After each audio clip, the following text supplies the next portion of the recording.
Medicare open enrollment season is underway, and this year there are some changes that could make it harder to navigate, so we're breaking down everything that you need to know. Joining me now, we've got Philip Moeller, who is the author of Get What's Yours for Medicare. Philip, great to have you here with us. So what are some of the biggest changes this year? There are two big changes that people need to know for open enrollment. The first is that the Inflation Reduction Act, which the Biden administration passed in 2022, will make big changes in drug prices next year. It sets a $2,000 out-of-pocket cap on the drug costs that people on Medicare need to pay. That's a big win for people who have expensive drug needs, but it's triggering a bunch of related changes because drug companies and pharmaceuticals that have to pay for that $2,000 cap are going to be looking for ways to get some of their money back from the Medicare enrollees who don't have expensive drug prices. So you're going to be seeing changes in deductibles, copays. Drugs may move from one pricing tier into a more expensive tier, and some drugs may be dropped entirely from the plan. All of this means that you need to pay attention to open enrollment this year. It's not a business as usual period. The second big shift is with private Medicare Advantage plans. These plans have become incredibly popular. More than half of all Medicare enrollees now have Medicare Advantage plans, but these plans are facing some business and regulatory headwinds. And so plans have decided to actually leave some geographic markets. Plans may be changing terms of their coverage. You may know that these Medicare Advantage plans have become really popular because they provide routine coverage of dental, vision, and hearing needs. These are things that traditional Medicare is forbidden by law from covering.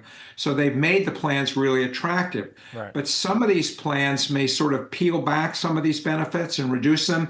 The only way to find out for sure is to check Medicare's online comparison shopping tools, which are really good and which are really underutilized in order to figure out whether or not your plan's changing. And so, Phil, what do people need to consider when they are navigating the Medicare open enrollment, specifically with some of these changes in mind?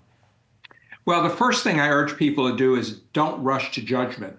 Open enrollment started October 15th, and all the marketing message you get from people say, oh, you better decide things right away. This is an urgent period. Well, it's not. Open enrollment lasts through December 7th. Even if you waited until December 7th to elect your 2025 coverage, it will still take effect next January 1. So don't be in a hurry. Take your time to look at these plans. Now, the first thing you want to do is, if it's a Part D drug plan, make sure your drugs are still covered. And Plan Finder, which is the generic name of these comparison tools, will allow you to put your drug list in the tool. And when you ask for plans available where you live, it'll show you the plans that cover your drugs. Second thing to keep in mind is that a low premium isn't necessarily reflective of your annual out-of-pocket costs. You need to look at those costs. Again, this tool projects your annual expenses, assuming you take the drugs that are listed in the plan formula. The thing with Medicare Advantage plans, do the same thing. But I would add that I would call my current doctors and say, are you going to be in this plan next year? Now, the big thing about open enrollment is it's an annual do-over. You can't be denied change in coverage by pre-existing conditions. It's a great annual chance, sort of a checkup for your health insurance. And so in terms of doing this, you have the option to move from traditional Medicare to Medicare Advantage. You can move from Medicare Advantage back to traditional Medicare. You can change your Part D drug plans. You can change your Medicare Advantage plans. So it's really a pretty terrific pro-consumer set of capabilities that annual enrollment offers to people every year. So just lastly, and I got to hustle to my finish here, but just lastly, what do you do if your prescription or what you've been prescribed or the drug that you were on that was previously covered is no longer covered? Well, for example, I'm going to change my plan because it dropped one of my drugs, but I've been able to find other plans to cover them. If you cannot find a single plan that covers your drugs, I won't lie and say it's an easy path forward, but you should contract your prescribing physician. And the physician can request an exception for a plan, and it can say, I'm sorry, but my patient needs to take this drug.